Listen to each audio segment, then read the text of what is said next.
Hello and welcome everyone to the Investing Iguana. I'm Ivana, and today we're tackling a topic that's been making headlines and maybe making a few investors nervous: the fear of deflation spreading across Southeast Asia. We're seeing some really interesting economic data coming out of our neighboring countries. To help us make sense of it all and understand what it means for us here in Singapore, we have the channel's founder and resident expert with us today. Welcome, Iggy. Hey, Ivana, it's great to be here. And hello to all our friends watching. For those who are new, I'm Iggy. I've been covering topics like stocks, finance, CPF, and everything related to growing your wealth right here in Singapore and beyond. The Investing Iguana is ranked 8th in the 2024 Influential Tigers by Tiger Brokers, with over 950,000 reads and 57,000 likes. I've produced over 800 videos with more than 380,000 watch hours as of May 2025.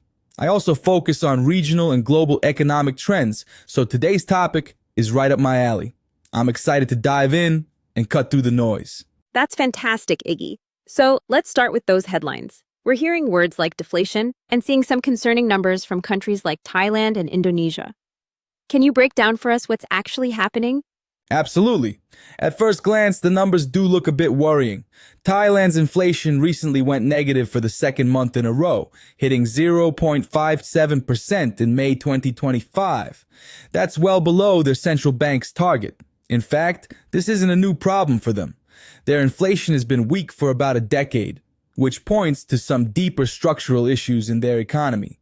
Then you have Indonesia, which saw a surprise month of deflation earlier this year, their first since the year 2000.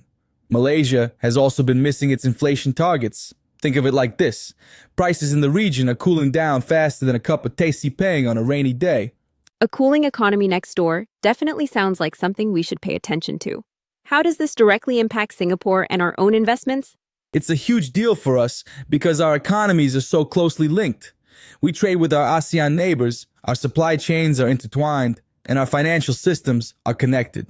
So, when their consumer demand slows, it can directly impact our own export volumes and trade figures. In fact, Singapore's own trade data shows a similar trend. Our export prices fell in April, while import price growth slowed down a lot. This is one reason why our government has trimmed Singapore's GDP growth forecast for 2025, and why the Monetary Authority of Singapore, or MAS, has been proactive in adjusting its stance to support the economy. Okay, so we're seeing slower growth forecasts and some ripple effects here. That sounds like a reason to be cautious. But your article mentioned a silver lining. Is this a case of bad news that's actually good news in disguise? That's the interesting part. This situation gives central banks across the region, including our own, more room to cut interest rates or ease monetary policy. Lower rates act like a stimulus. They make it cheaper for businesses to borrow money for expansion and for consumers to take out loans. This usually gets the economic engine running a bit faster.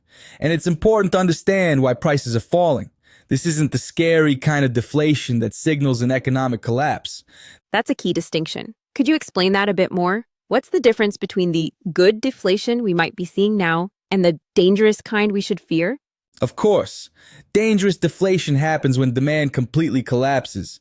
People stop spending, businesses go bust, and you get into a downward spiral. A classic example is Japan's lost decade in the 1990s, which was caused by huge debt and a banking crisis. What we're seeing in ASEAN today is very different. It's largely healthy deflation driven by improvements on the supply side. Global supply chains have finally normalized after the pandemic. We're seeing better food harvest, which lowers prices, and energy costs have stabilized. In a way, it's a sign of the economy becoming more efficient, not weaker. However, it's also a sign that businesses are struggling to pass on costs to consumers, which means consumer spending power is still a bit weak. That makes a lot of sense. It's more about efficiency and normalization than a crisis. So if we shouldn't panic, where should we, as Singaporean investors, be looking for opportunities in this environment? Let's start with the big players, our local banks. Our banks are a great place to start. They are the bedrock of our economy. While you might think lower interest rates would hurt their profits, it's not that simple. Lower rates can actually spur more borrowing, so while their profit margin on each loan might be a bit thinner, they can make up for it with higher loan volume. Fundamentally, they are incredibly strong. A recent Moody's report gave them a stable outlook for 2025, expecting profits to remain stable and problem loans to stay very low, at around 1% to 2%. Their capital reserves are robust, and they have strong management. This is why we saw a giant like DBS hit an all-time high share price earlier this year. The market sees this underlying strength. That's very reassuring. What about another popular asset class for Singaporeans? REITs, or real estate investment trusts. They've had a tough time recently with rising interest rates. Is now their time to shine? It could very well be. REITs are all about income. When interest rates fall, the steady dividend yield from a REIT becomes much more attractive compared to what you'd get from a bond or a fixed deposit. Right now, the Singapore REIT market is offering an average yield of about 6.4%, which is quite appealing. And while some unit prices have fallen, the businesses themselves are often doing well. For example, some industrial REITs that saw price drops still report high portfolio occupancy rates and are successfully charging higher rents to new tenants. This shows that the underlying assets are solid. The falling prices could be a great entry point for long-term income investors.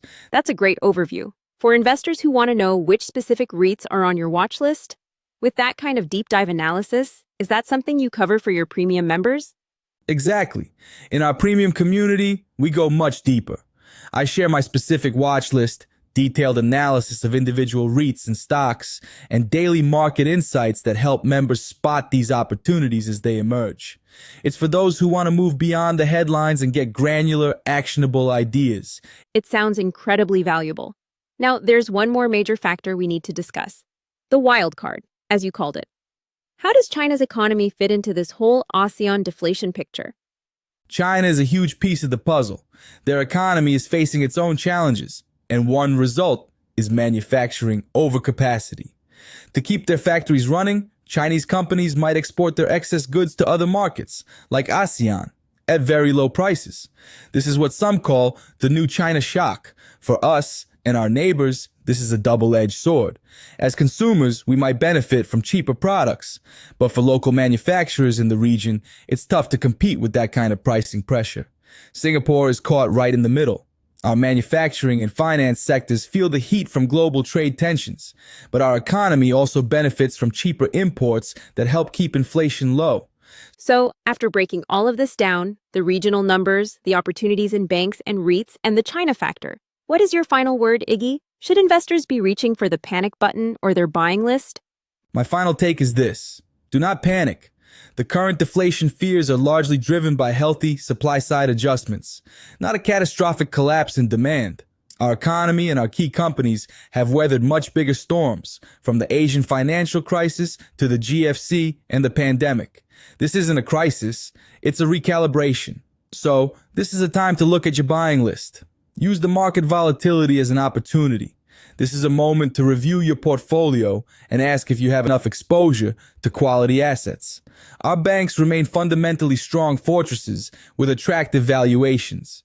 Our REITs are becoming more attractive for income as the interest rate environment shifts.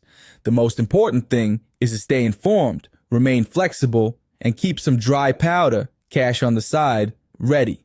Patient investors who can see through the short-term noise will find excellent opportunities to build long-term wealth.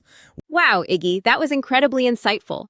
Thank you so much for breaking down the ASEAN deflation story for us today. I know our audience found this immensely valuable. My pleasure, Ivana. And to all our friends watching, if you found this conversation helpful and you're serious about leveling up your investing game right here in Singapore, imagine getting daily premium insights delivered to you up to a week before anyone else sees them. That's what our members get for just $1 a month, less than a cup of coffee. You'll unlock a wealth of additional content, including daily market analysis, early insights into promising trends, and deeper dives into specific investment strategies, analysis, and perspectives that will give you a real edge in growing your wealth. Think of it as your consistent, daily dose of financial fuel, ready to join the inner circle? Just click the link in the description below to become a member. Absolutely. The link is in the description. Don't forget to like this video, subscribe to the Investing Iguana for more expert insights, and let us know in the comments what other topics you'd like us to cover. And for more great content, be sure to check out our video on the outlook for Singapore's top 3 banks next.